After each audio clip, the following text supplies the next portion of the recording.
And now, back to Nevada Newsmakers with Sam Shad. And back on Nevada Newsmakers, we continue our conversation with Annette Whittemore and Dr. Judy Mikovits from the Whittemore Peterson Institute. Your researchers have published in the past year that the reasons that other scientists around the world have had trouble recreating the results is that they're not doing the research in the same way. Why not? That just seems to be illogical. Why are they not doing the research in the same way?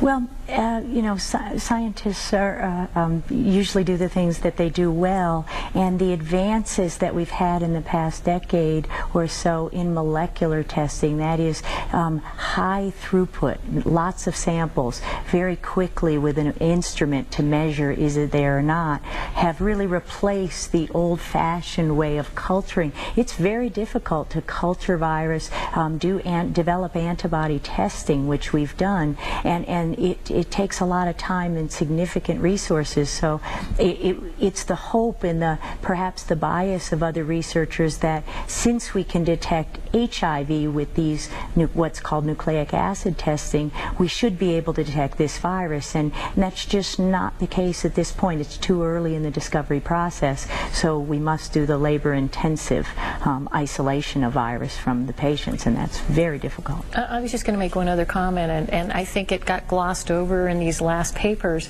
but really what you're talking about are researchers at the NIH that have done this work, the Cleveland Clinic, the University of Utah, Cornell University, and the WPI. So there certainly are others out there that are very, very successful at this and are moving their research forward as well. So we're lucky to have those significant groups of researchers working on this. What's the role of politics in all of this? Well, you know, there certainly is a lot of politics in medicine and science. It's a big deal. And I think whenever there is money, whenever there's prestige, whenever there's power, whenever there's change, there's going to be a lot of interest. And certainly in this case, there's a lot of money involved. Basically, you have pharmaceutical companies, you have insurance companies, disability companies, you even have government-run healthcare systems, and they all have a stake in this. So it's going to create a massive change in the way things are done, the way these people are treated, and it's going to cost. And so I think the pushback right now it can be related to political issues. The blood supply around the world. I mean, people go in and give blood, but they're not being tested for this at this point.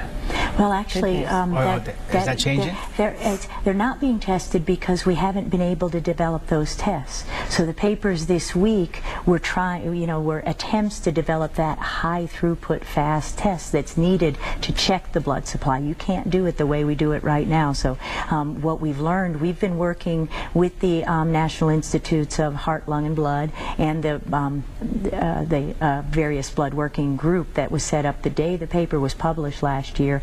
And we had a successful meeting at, it's called the Blood Products Advisory Council last week in Bethesda, Maryland.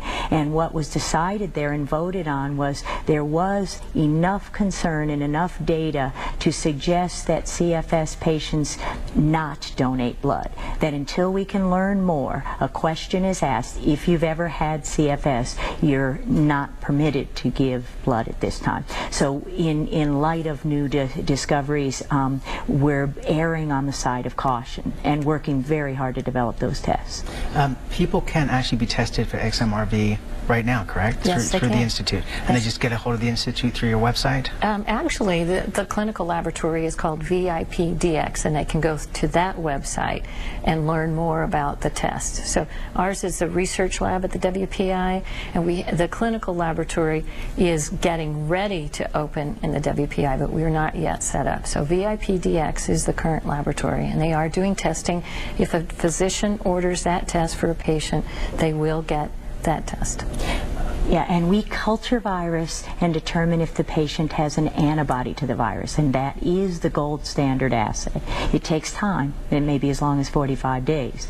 So, but we're not in a hurry. The key is to get the answer right. Since the Institute opened earlier this year, how have the functions of the Institute been going? And it's based on the campus of University of Nevada. It is. We're very, very excited. It took a little bit longer to get in than we had thought initially, but we're in. We're up and running. We have been working very, very closely with a physician, came to town for an entire week this past week to help us set up the medical practice. Meanwhile, getting all the instrumentation up and running in the research laboratory has taken some time. That's all going smoothly now, and so we're very excited, and anyone that wants to come by certainly can come by and see what's happening there, and we're very, very proud of it. We're certainly excited to have all of the pieces in one home. So I guess bottom line from this entire discussion today is for people not to panic, that things are still moving forward, that nothing has changed. It's just that there are differing opinions. Absolutely. As one would expect, and this is really a great time of hope, because we've also determined in our research this year, and that'll be coming out published very soon, we're understanding why the virus hurts the immune system. We're understanding what's going wrong to make you sick, and that's another first step in order to to start making people well. So it's really a great time of excitement and research around the world, and we expect treatments next year. 2011. Can't wait. All right. Thank you, ladies, both, for being here. We really appreciate it.